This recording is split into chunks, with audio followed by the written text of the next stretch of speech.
जय श्री कृष्ण। जय श्री राम। मनोजवं मारुततुल्यवेगं जितेन्द्रियं बुद्धिमतां वरिष्ठं वातात्मजं वानरयूथमुख्यं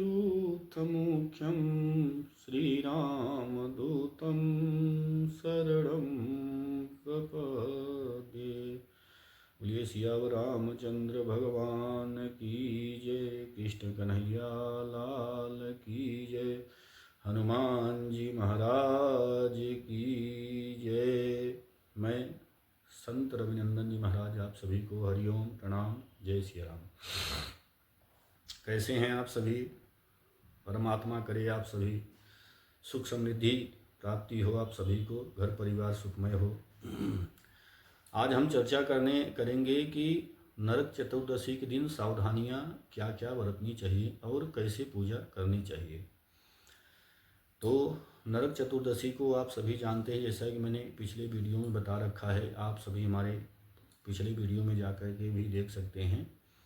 लिंक में हमारे रविनंदन जी महाराज करके हमारा जो चैनल है, उस चैनल पे सर्च करके आप पुरानी वीडियो भी आप देख सकते हैं। नरक चतुर्दशी के बारे में बता रखा है। इसको रूप चौदस भी कहते हैं और नरक चतुर्दशी भी कहते हैं, काली चौदस भी कहते हैं। तो कई नामों से नरक चतुर्दशी को हम जानते हैं। हमें क्या क्या सावधानियां करनी चाहिए और किस किस की पूजा करनी चाहिए। तो नरक चतुर्दशी के दिन भैया सावधानियां यही है कि आप जितना हो सके सात्विक जीवन जीने का प्रयास करें। मांस मदिरा इत्यादि से दूर रहें। लहसुन प्याज वगैरह जो असत्य का भाषण नहीं करना चाहिए, सत्य का भाषण करना चाहिए। किसी का अहित न हो, हित की भावना से रहना चाहिए। मन बिल्कुल स्वच्छ और निर्मल होना चाहिए, है ना। और क्यों मनाते हैं नरक चतुर्दशी? जैसा कि वर्णन है कि भगवान कृष्ण ने नरकासुर का वध किया था और पश्चिम बंगाल में माता काली का आज के दिन जन्म हुआ था, ऐसा पश्चिम बंगाल में मान्यता है। इसलिए रूप चतुर्दशी की ज़्यादा मान्यता है। तो रूप चतुर्दशी वाले दिन आपको प्रातःकालीन उठ जाना है। उठ करके वही दिनचर्या अपनानी है। घर की साफ सफाई इत्यादि का विशेष ध्यान रखें। कोई अतिथि वगैरह आ जाए उनका अपमान नहीं करेंगे। अगर हो सके तो सपरिवार पूजन करना चाहिए। और किसकी पूजन करना चाहिए वो भी मैं आपको बता देता हूँ। नरक चतुर्दशी वाले दिन विशेष करके भगवान कृष्ण की पूजा का ज़्यादा महत्व है, क्योंकि नरकासुर का भगवान ने वध किया था। अधर्म पे धर्म की विजय पताका उन्होंने फहराया था और माता काली की सहायता से नरकासुर का वध किया था। सत्यभामा जी उनकी धर्मपत्नी थी, जिन्होंने उनका बहुत ही सहयोग दिया था उस युद्ध में। तो इस दिन विशेष करके ऐसे की जाती है कि किसी की अकाल मृत्यु न हो, अकारण किसी की अकाल मृत्यु न हो, इस कारण यमराज की भी पूजन इस दिन किया जाता है। तो प्रातःकालीन आप उठ जाइए और उठ करके भगवान की आराधना पूजन करना चाहिए। प्रथम तो लक्ष्मी गणेश का ही पूजन करना चाहिए। उसके बाद हनुमान जी महाराज की प्रतिमा हो, हनुमान जी महाराज की प्रतिमा या मूर्ति हो रख लीजिए। काली माता की प्रतिमा या मूर्ति हो रख लीजिए। भगवान कृष्ण की प्रतिमा मूर्ति रख लीजिए। आपके घर में सभी के लड्डू गोपाल होंगे, उनकी प्रतिमा रख लीजिए और इन सब की विधि विधान से पूजन करना चाहिए। पूजन का सामग्री मैंने पिछले वीडियो में बता रखा है। आप सभी षोडशोपचार की सामग्री एकत्रित कर सकते हैं। पंचोपचार भी पूजन कर सकते हैं। प्रथम गणेश भगवान का ही पूजन करिए। गणेश भगवान का पूजन इस प्रकार करिए। ओम गम गणपतये नमः। अगर मंत्र कोई नहीं आता है तो वक्रतुंड महाकाय सूर्यकोटि समप्रभ निर्विघ्नं कुरु मे देव सर्वकार्येषु सर्वदा। सारे विघ्नों को हरने वाले भगवान गणेश हैं, इसलिए प्रथम गौरी गणेश का पूजन अर्चना करना चाहिए। 4 बार स्नान कराइए। स्नान के बाद उनको गंध अक्षत पुष्प लगाइए। उसके बाद उनको दुर्वा चढ़ाइए। गणेश भगवान को दुर्वा बहुत प्रिय होती है, दुर्वा चढ़ाइए। दुर्वा चढ़ाने के बाद बिलपत्री इत्यादि चढ़ाइए। वस्त्र हो तो वस्त्र चढ़ा दीजिए, वस्त्र चढ़ा दीजिए, जनेऊ चढ़ा दीजिए और बेलपत्री चढ़ा दीजिए, अबीर गुलाल चढ़ा दीजिए, सेंट इत्यादि इत्र हो चढ़ा दीजिए, धूप दीप दिखा दीजिए, कपूर की आरती कर दीजिए। और यही प्रक्रिया भगवान कृष्ण के साथ भी ऐसे ही पूजन करनी है। उसके बाद माता काली की भी पूजन करनी है। उसके बाद श्री हनुमान जी महाराज की भी पूजन इसी प्रकार करनी है। हनुमान जी महाराज की अगर आप पूजन कर रहे हों या मंदिर जाइए तो 108 दाने की लौंग की माला बना लीजिए और लौंग की माला हनुमान जी महाराज को चढ़ा दीजिए। और सिंदूर होता है, सिंदूर और चमेली का तेल होता है, उसका लेपन करके हनुमान जी महाराज के अंग में पूरे लेप कर दिया जाता है, पैर से लेके सर तक, है ना, वो लेपन करना चाहिए। पर प्राथमिक मुखार बिंदु से नहीं, सर तक रखना चाहिए, फिर सर से पैर तक आना चाहिए। इस प्रकार से चोला हनुमान जी को चढ़ाएं और 108 दाने की लौंग की माला चढ़ा दीजिए। लौंग की माला में आप अपनी कामना लपेट करके रख सकते हैं, या किसी की बीमारी हो, किसी का अकाल मृत्यु ऐसा न हो, इस निमित्त आप उसमें पर्ची बना करके लौंग की माला में आप बांध करके उसको हनुमान जी महाराज को आप अर्पण कर सकते हैं। ऐसा हनुमान जी महाराज की इस प्रकार, या तो घर में भी आप हनुमान जी महाराज की पूजन कर रहे हैं तो घर में भी हनुमान जी महाराज के ऊपर 108 दाने की लौंग माला चढ़ाइए और उसमें अपनी कामना रख सकते हैं।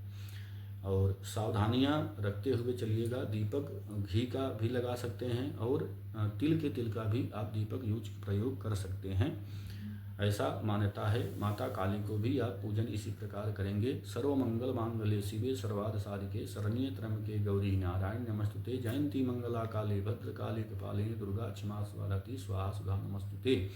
इस प्रकार से आप पूजन करेंगे। गणेश भगवान के भी नीचे जहाँ प्रतिमा वगैरह रखेंगे वहाँ थोड़ा चावल रख करके कि हे गणेश भगवान आइए, ओम गणपति पूजयामी, इस प्रकार से गणपति पूजयामी। और भगवान कृष्ण के नीचे सफ़ेद तिल रख के पूजन करेंगे। माता काली के नीचे भी चावल इत्यादि रख के पूजन करेंगे। हनुमान जी महाराज के नीचे अगर हो सके तो रोली से चावल को कलर करके लाल चावल कर लीजिए, या सिंदूर से कलर करके सिंदूर के चावल रख करके उसके ऊपर प्रतिमा विराजमान करके तब पूजन करेंगे। और पूजन हो जाने के बाद आप प्रार्थना करेंगे, हे परमात्मा, हे दीनानाथ परमेश्वर, हे भगवान कृष्ण, हे लक्ष्मी गणेश, आप हमारे घर में हमेशा विराजमान रहें। यश कृत की वृद्धि हो, हमारी सारी मनोकामना पूर्ण हो। भगवान कृष्ण से भी यही प्रार्थना करेंगे, घर परिवार में हमारी सुख समृद्धि बनी रहे। जिस प्रकार से आपने नरकासुर का वध किया था, इस प्रकार से हमारे जीवन में भी नकारात्मक शक्तियाँ सारी दूर हो जाएं और पॉजिटिव यानी सकारात्मक ऊर्जा का हमारे अंदर हमेशा प्राकट्य हो, हमारे अंदर हमेशा सकारात्मक शक्ति बनी रहे, हमारे घर परिवार के ऊपर पूरा सकारात्मक शक्ति का प्रादुर्भाव हो।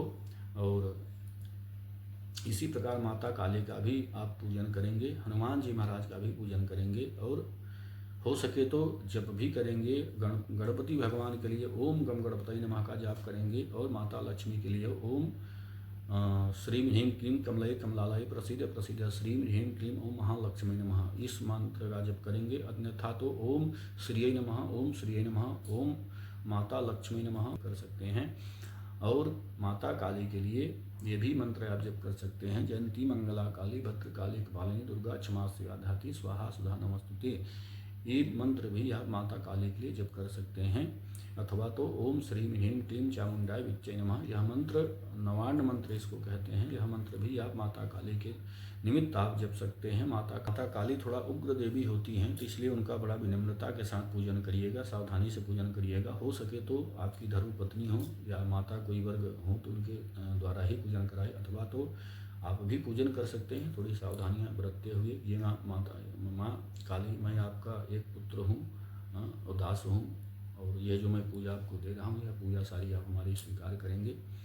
हनुमान जी महाराज की भी विशेष आराधना करनी है। हनुमान जी महाराज की विशेष आराधना यही हो सकती है कि आप हनुमान चालीसा जितना अधिक से अधिक हो सके हनुमान चालीसा का 108 पाठ करें, 51 पाठ करें, 21 पाठ करें, 11 पाठ करें। सामर्थ्य जितना हो 5-7 की संख्या में आप हनुमान चालीसा का पाठ कर सकते हैं। और हनुमान चालीसा पाठ करने का एक विधान मैं बता दूं कि हनुमान चालीसा का पाठ इस प्रकार किया जाता है कि जब चौपाइयाँ प्रारंभ हो जाएं तो आप संपुटित लगा लीजिए। संपुटित क्या है? कौन सो संकट मोर गरीबक जो तुम सो नहीं जात है टारो, बेगी हरो हनुमान महाप्रभु जो कछु संकट हो या हमारो। नाना प्रकार के जो संकट होते हैं हनुमान जी महाराज इस चौपाई को संपुटित लगाने से वो विरह वेदना हमारी, वो जो हमारा संकट होता है, हमारी जो तकलीफ है, वो तकलीफ हनुमान जी महाराज की कृपा से दूर हो जाता है। तो जब आप श्री गुरुचरण सरोज रज निजमन मुकुर सुधार बरनव रघुबर विमल सजोदाय फलचार बुद्धिहीन तनुजानि कृ सुमिरो पवन कुमार बल बुद्धि विद्या धीमहि हरहु कलेश विकार। यह बोल करके जब आप चौपाई बोलना प्रारंभ करेंगे उसके पहले यही लगाना है, कौन सो संकट मोर गरीब को जो तुम सो नहीं जाता है टारो, बेगी हरो हनुमान महाप्रभु जो कछु संकट हो या हमारो।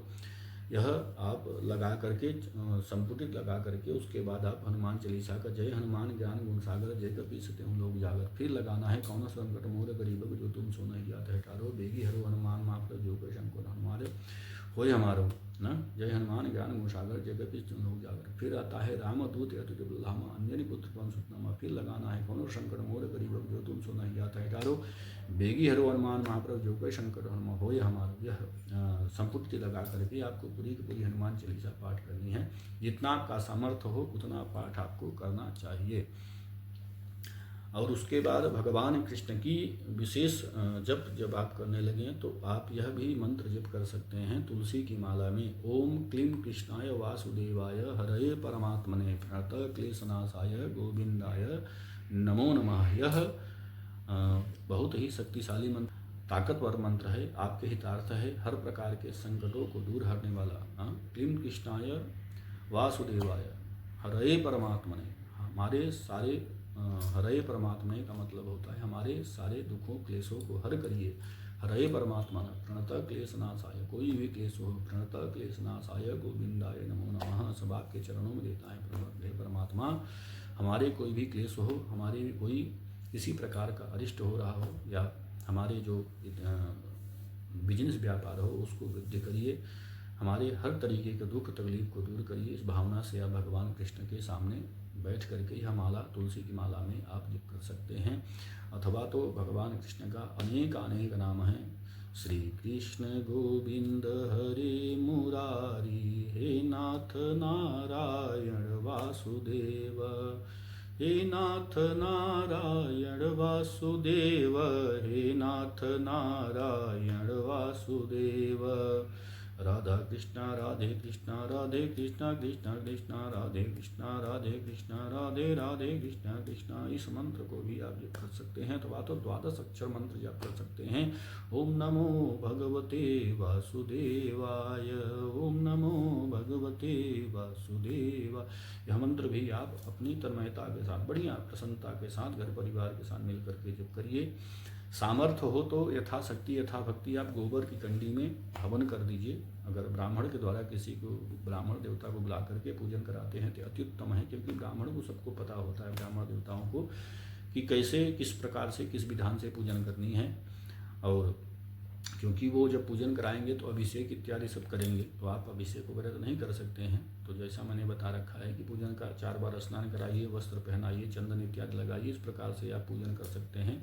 नैवेद्य लगा सकते हैं, फूल मिठाई इत्यादि भी चढ़ा सकते हैं, है ना, जो सामर्थ्य हो जितना। कोई भी नहीं है तो घर में आप मिश्री दाना रखे हैं, मिश्री दाना का ही भोग लगा दीजिए, लेकिन भोग लगाना चाहिए। इलायची लौंग ही दे दीजिए, पान पत्ता नहीं ला सकते, सामर्थ्य नहीं है तो आप इलायची लौंग ही चढ़ा दीजिए। इस प्रकार से पूजन करिए, प्रार्थना करिए, अपनी जो मन की कामना है वो परमात्मा के सामने रखिए। और सायंकालीन भी अगर हो सके तो आप बढ़िया से विधि विधान से आप पूजन करिए।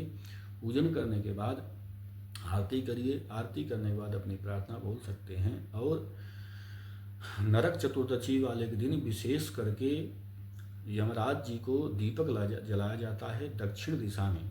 दक्षिण दिशा में आप दीपक जलाएंगे। चौमुखी वैसे दीपक जला सकते हैं, नहीं चौमुखी है तो एक मुख्य वाले भी दीपक को खड़ी बत्ती नहीं लगानी है, लेटा के लेटी वाली बत्ती लगानी है दक्षिण दिशा के तरफ। दक्षिण अपना कॉर्नर हो, दक्षिण दिशा हो, दक्षिण तरफ आप दीपक लगा करके आप यमराज महाराज के, जब दीपक जहाँ रखेंगे यमराज के लिए वहाँ काला तिल लगा, थोड़ा सा काला तिल लेकर के उसके ऊपर दीपक रखेंगे। और अपने पितरों के निमित्त भी, क्योंकि यमराज हैं, यमराज की यातना से आपकी पीठ भी दुखी न हो, इस प्रकार से उनको भी आप दक्षिण दिशा में छत पे जा करके दक्षिण दिशा में ओम पितृदेवताभ्यो नमः, ओम पितृदेवताभ्यो नमः करके कि पितृ वो आप छत के ऊपर जितने आपके पितरों का यदि नाम मालूम है तो उनके नाम से उतने दीपक आप रखते चलिए। अगर आपके पिताजी नहीं हैं, पिताजी के नाम से, दादाजी नहीं हैं, दादाजी नाम से, और माताजी नहीं हैं उनके नाम से, यानी जो भी आपके नाना नानी इत्यादि जो भी आपके सगे संबंधी हो अपने खास करके, और किसी की अकाल मृत्यु हुई हो तो उनको भी नाम से आप जो है दीपक लगा सकते हैं। दीपक लगाने पे उनका भी यही विधान है कि काला तिल उनके दीपक के नीचे भी रख करके प्रार्थना कर लीजिए। और पितरों पर जहाँ दीपक लगाएंगे वहाँ सफ़ेद फूल चढ़ा देंगे, काला तिल ही जहाँ यमराज का वो लगाएंगे दीपक लगाएंगे वहाँ भी काला तिल ही रख करके आप दीपक लगा सकते हैं। वैसे तो जहाँ जहाँ भी आपके घर के कोने हो, किसी कोने में भी अंधेरा नहीं होना चाहिए, इस प्रकार हर कोने में दीपक लगाना चाहिए। तो इसको छोटी दीपावली भी कहा जाता है। इसलिए अपना जितना सामर्थ्य हो कैंडल लगाइए, दीपक लगा, पूरे छत पे लगा लीजिए, पूरे घर मकान में, पूरे दरवाजे पे, जहाँ जहाँ भी आपको उचित हो, जहाँ से माता लक्ष्मी आने का प्रवेश हो ना, वहाँ से दरवाजे से लेकर के सीढ़ी पर, सीढ़ी से किचन में, कमरे के दरवाजे पर, जितने भी आपके कमरे हों हर दरवाजे पर, या इतना ध्यान रखिएगा पर्दा इत्यादि ना हो। और जो दीपक देवताओं के निमित्त या कोने में या दरवाजे में कहीं लगाएंगे, केवल यमराज के और पितरों के नीचे काला तिल लगाएंगे। बाकी सभी जो दीपक आप लगाएंगे वहाँ हो सके तो सफ़ेद चावल नीचे रख करके आप प्रणाम करके दीपक को रख देंगे। वो सरसों के तेल से लगाएंगे, है ना, वहाँ पे और कोई तेल न प्रयोग करें, वहाँ सरसों तेल ही लगाना चाहिए हर दीपकों में। वैसे आपको सब पता ही होगा, हर वर्ष करते हम घर परिवार में। विशेष सावधानियाँ जो हैं वो सावधानियाँ मैं बता रहा हूँ कि ये सावधानियाँ करनी जरूरी होती है। तो हो सकता है कि आप जितना हो सके गणेश लक्ष्मी की आराधना शाम को भी करें, और काली माता की आराधना करें, भगवान कृष्ण की आराधना करें, हनुमान जी महाराज की आराधना करें। और जो हनुमान जी महाराज के निमित्त मैंने सावधानियाँ बोली, भगवान कृष्ण के निमित्त जो भी मैंने जप मंत्र इत्यादि बोला है वह जप आप करते रहिए। परमात्मा आपकी सभी मनोकामना पूर्ण करेगा। देखिए, करने वालों के लिए ही सब कुछ यहाँ पे मिला हुआ है ना। अगर हम धरातल पे हैं, मृत्यु लोक है, इस मृत्यु लोक में आप जब तक कोई कार्य नहीं करेंगे तब तक आपको वो फल पूर्ण रूप से मिलने वाला नहीं है ना। किसी प्रकार से कोई अरिष्ट न हो जाए, इस प्रकार से आपको सारी सावधानियां रखनी है। सावधानियों के साथ ही बड़ी पवित्रता से पूजन करनी है, और परमात्मा आपकी हर मनोकामना पूर्ण करता है। लेकिन हमारा आगे चल के, आगे बढ़ के हमारा करने का, देखिए परमात्मा है भैया, भगवान सबका हितार्थ है सोचते हैं, सबके हित के लिए परमात्मा सबका हित ही चाहता है, किसी का अनिष्ट नहीं करते भगवान। लेकिन हाँ, जो ज़्यादा करता है, कहते हैं ना, जो जागत है सो पावत है, जो सोवत है सो पवत है। अगर हम सोते ही रह जाएंगे, नहीं करेंगे, फिर भी आपका जितना प्रारब्ध होगा उतना मिलेगा। लेकिन पूजा जप तप इत्यादि हवन से करने से हमारी पॉजिटिविटी ज़्यादा बढ़ती है, परमात्मा कृपा विशेष बरसती है कि हाँ, इनके द्वारा यह पूजन हमें मिला है। और इनकी हमारे तरफ से परमात्मा स्वयं चाहता है कि हमारी आराधना करने वाला कोई भी व्यक्ति दुखी न हो, है ना, कोई सी प्रकार की तकलीफ न हो। तो मैंने जैसा कहा है, सावधानियां बरतनी हैं, आपको ब्रह्मचर्या का पालन करना है, और अनिद्रा को त्याग देना है, ब्रह्म मुहूर्त में उठना है, घर की साफ़ सफाई इत्यादि का विशेष ध्यान रखेंगे, कहीं जूठा मूठा इत्यादि न हो, वो सब साफ़ सफाई बढ़िया से रखेंगे, घर के दरवाजे इत्यादि बढ़िया साफ़ सफाई करके रखेंगे, और किसी प्रकार का कोई गंदगी इत्यादि न हो, ये सब से दूर रहेंगे, मदिरा इत्यादि से दूर रहेंगे, प्याज लहसुन इत्यादि से दूर रहेंगे, और किसी के अहित की भावना लेकर नहीं चलेंगे, असत्य का भाषण नहीं करेंगे, सत्य का भाषण करेंगे। ये सब सावधानियां रखते चलिए तो परमात्मा की विशेष कृपा बरसती है। वैसे भगवान देखो भैया, सबका ही हित चाहते हैं ना, परमात्मा निर्दयी नहीं है, परमात्मा बड़ा ही दयावान है ना? गोविंद बहुत दयावान है। उनकी कृपा अगर एक बार भी किसी प्रकार से विद्युत दृष्टि पड़ जाती है तो हमारी सभी सारे जो है अरिष्ट अनहोनी होने वाला जो घटनाएं होती हैं वो अपने आप दूर हो जाती हैं। तो आज के लिए इतना ही। परमात्मा आप सभी के ऊपर कृपा बनाए रखे।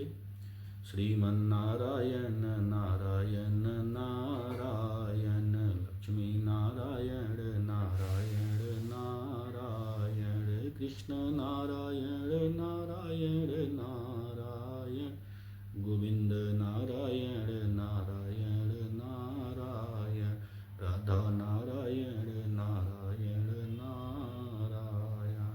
बोले कृष्ण कन्हैया लाल की जय। ओम नमः पार्वती पतये, हर हर महादेव। मेरी वीडियो पसंद आए तो कृपया लाइक करें, सब्सक्राइब करें। मेरा नंबर भी ले सकते हैं, किसी प्रकार का कोई प्रश्न हो तो पूछ सकते हैं। 9760805583, यह मेरा नंबर है। आप संपर्क भी कर सकते हैं। ठीक है, जय।